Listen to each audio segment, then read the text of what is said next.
नमस्कार। आज हामी 0 देखि 3 महिनाका नयाँ शिशुको शारीरिक र मानसिक विकासका महत्त्वपूर्ण चरणहरूबारे कुरा गर्नेछौँ।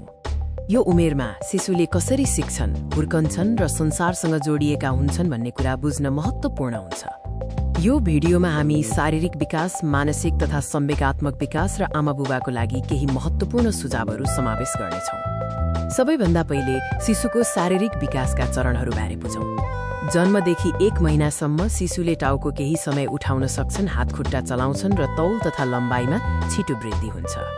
1 देखि 2 महिनामा शिशुले पेटको बलमा टाउको अझ राम्ररी उठाउन र नियन्त्रण गर्न थाल्छन्।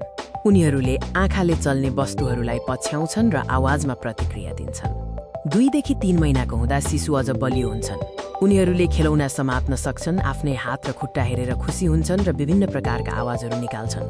शारीरिक विकाससँगै मानसिक र संवेगात्मक विकास पनि निकै महत्त्वपूर्ण हुन्छ। जन्मदेखि 1 महिनासम्म शिशुले मानिसको अनुहार हेर्न मन पराउँछन्, आवाजमा प्रतिक्रिया दिन्छन् र आमाबुबाको स्पर्शले शान्त महसुस गर्छन्।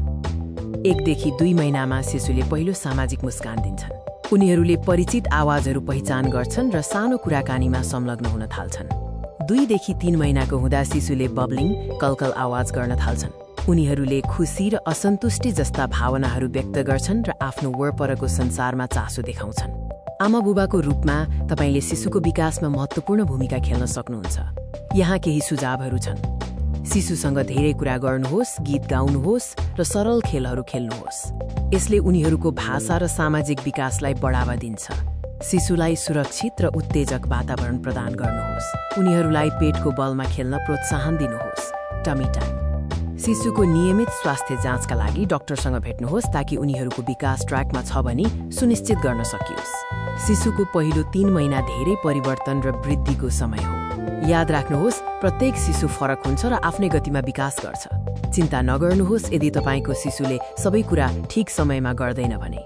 यदि तपाईँलाई कुनै चिन्ता छ भने सधैँ आफ्नो बालरोग विशेषज्ञसँग परामर्श गर्नुहोस्। हेर्नुभएकोमा धन्यवाद।